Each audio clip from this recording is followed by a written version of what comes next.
right, Niall, what's in your notes today? Well, today, Robbie, we go back to yesterday when President Trump was rude to a female reporter. I know, try to contain your shock, right? Rachel Scott of ABC News was in the firing line this time around. Now, the point I want to make today goes well beyond Trump's hectoring or boorish behaviour, which we see often toward women, and even more so toward women of colour like Scott. But let's look at the behaviour first. Here's Scott at the White House asking Trump about the massively controversial second strike on a boat in the Caribbean in which reportedly 2 people were killed. Let's watch. Mr. President, you said you would have no problem with releasing the full video of that strike on September 2nd off the coast of Venezuela. Secretary Hegseth now says... You said that. I didn't say that. This is ABC fake news. It was anything but fake news, which I'll come to in a second. But here's Scott, moments later, trying to pin Trump down on what he actually means. Are you committed to releasing the full video? Didn't I just tell you that? You said that it was up to Secretary Hegseth. You're the most obnoxious reporter in the whole place. Let me just tell you, you are an obnoxious, actually a terrible reporter, and it's always the same thing with you. First things first, Rachel Scott is an excellent reporter, and she's completely professional. I have never seen her be remotely obnoxious. Trump's treatment of her drew plenty of social media heat. But for once there was light as well. Light that was shed on Trump's mendacity. Because remember his comment of, "I didn't say that," just there? He did very much say it. Here he is, just last week, speaking to Selena Wang, also of ABC News. You released video of that first boat strike on September 2nd, but not the second video.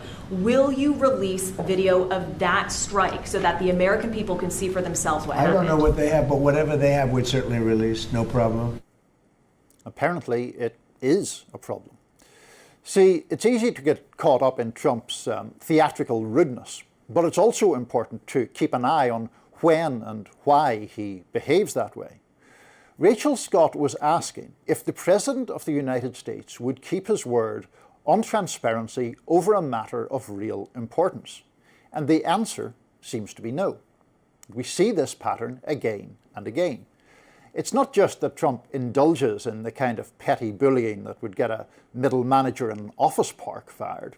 It's that he does it with the dual purposes of intimidation and diversion, to discourage the line of questioning and to distract the public from his own refusal to provide reasonable answers. For example, here he is on Air Force One on November 30th, being asked about his cognitive health by Wei Zhejiang of CBS News. What part of your body was the MRI looking at? I have no idea. It was just an MRI. What part of the body? It wasn't the brain because I took a cognitive test and I aced it. I got a perfect mark, which you would be incapable of doing. Goodbye, everybody. You too. And here he is to Nancy Cordes, also of CBS News, over Thanksgiving, when asked about the Afghan man charged in the shooting of 2 National Guard troops, one fatally. The man in question had been granted asylum in the US this April, that is, during the Trump administration. And though he entered the country during President Biden's tenure, such people were customarily vetted, contrary to what Trump had previously claimed. Here's what happened. Why do you blame the Biden administration? Because they let him in. Are you stupid? Are you a stupid person? Because they came on a plane along with thousands of other people that shouldn't be here, and you're just asking questions because you're a stupid person. Of course, I haven't mentioned the most honestly disgraceful example of all. You'll remember that Trump admonished another female reporter, Catherine Lucy of Bloomberg, with the words, "quiet piggy." But do you remember what or who he was being asked about? It was Jeffrey Epstein. See, that's the thing. Of course Trump's behaviour is obnoxious, but his obnoxiousness has a purpose: to distract and to evade. I'd like to know why he seems set to break his word on the boat strike video. I'd like to know why he's so weird about questions over his cognitive abilities. And I'd certainly like to know why he gets so jumpy over Jeffrey Epstein. The spectacle of his anger shouldn't distract us from finding out. all that sound and fury signifies something. It's like a map to the things Trump seems most eager to hide. Well, I mean, what can I say? I think Trump should use more civil language when addressing the press. I think mixing it up with them is fine to some degree, and he goes well beyond it. I don't know that in recent days, certainly his comments have seemed more derisive toward women in particular. Historically, he's also accosted other White House reporters who are men, things he said about not just Mika, but Joe Scarborough too, etc. But that's, it's okay. He's really awful to and rude to men too. I'm not sure is such a defense. I think he certainly values women that he likes and agree with who support him. Is Susie Wiles is his chief of staff. I don't think he is dismissive of women overall. I think he is dismissive of women he doesn't like, who ask him questions that are frankly not even that unfair. Is what I would argue here is that he is evincing a hostility that comes from frustration. I think, if I'm reading between the lines, I think he's a little bit frustrated with where the administration is at this point. Go back to a year ago, they were riding high. They had just, won massive victory, Trump's biggest victory yet in the presidential sweepstakes. Were taking total power.